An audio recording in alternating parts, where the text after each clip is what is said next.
Bonjour les amis des chiens, mais surtout bonjour à vous, nos adorables compagnons canins.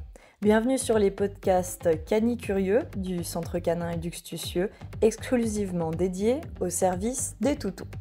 Tous les lundis, nous répondons à vos questions Instagram ou email sur tous les thèmes relatifs aux chiens, que ce soit sur l'éducation et le comportement, mais aussi sur les sports canins, l'équipement, le matériel en animalerie, la santé, l'élevage, le toilettage, la physiothérapie, naturopathie ou encore l'alimentation canine.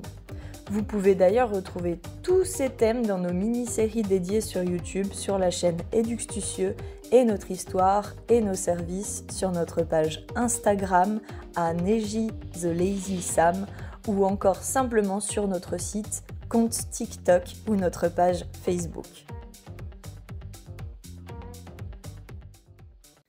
Bonjour les amis des chiens, aujourd'hui nous allons répondre à Niru qui nous dit si un chien veut jouer et pas le deuxième car il lui déplie les dents, comment réagir à cette situation?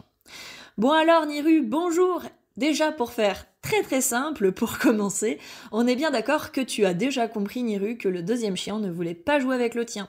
Donc la première réaction à avoir, eh bien tout simplement c'est de passer ton chemin et poursuivre ta balade si tu es dehors.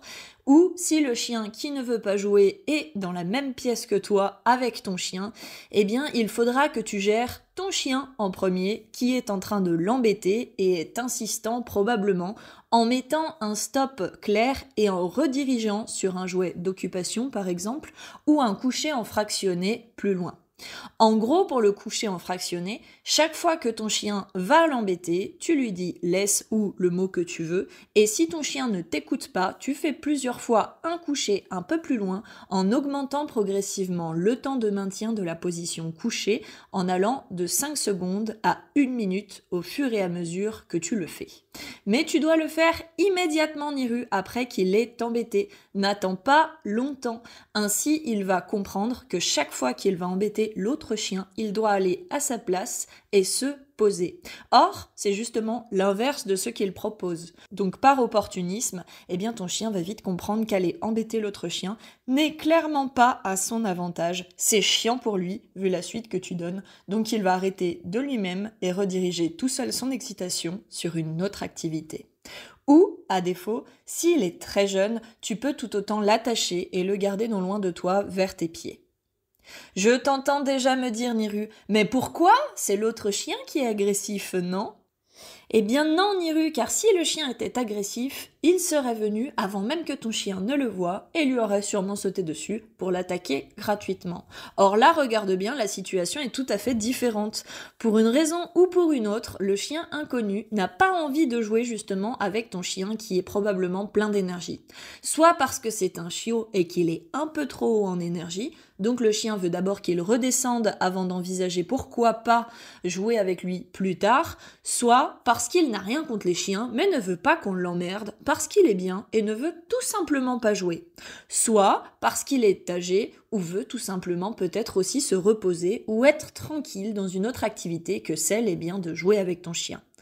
Malheureusement, comme il ne peut pas dire « Non, j'ai pas envie, veux-tu bien me foutre la paix s'il te plaît car tu m'importunes relativement beaucoup ?» avec mes cordiales salutations, eh bien il le dit du coup en langage chien, qui est son langage, rappelons-le. Généralement, le chien a une posture typique pour le lui faire comprendre en premier lieu, puis en deuxième lieu, il va faire les moustaches, donc ses moustaches vibrent, et ensuite il va mettre un troisième avertissement, encore une fois clair, qui sont les grognements. Et allez, parce qu'il est encore très gentil, il va lui mettre un quatrième avertissement avec le dépliement des armes, soit la mise en avant justement des dents.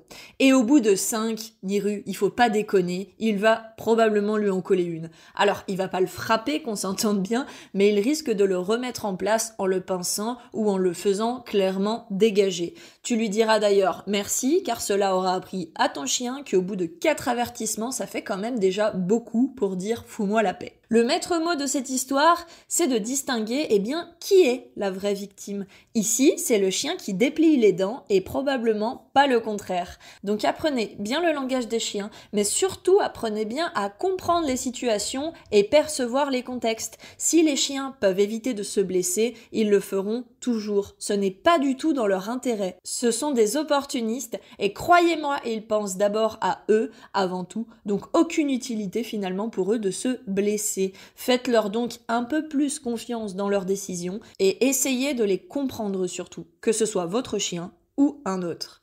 Un chien agressif ne laisse pas place à la communication, il agresse, point barre. Ne mélangez jamais agressivité et communication, car oui, tous les avertissements que nous avons vus sont bien une communication naturelle chez tous les chiens.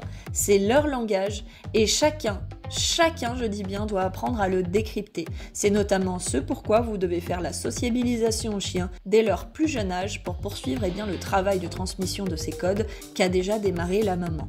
J'espère que vous verrez les chiens avec un regard nouveau cette semaine dans les échanges et en attendant de nous retrouver pour la semaine suivante, je vous souhaite une merveilleuse journée entourée de nos compagnons d'amour.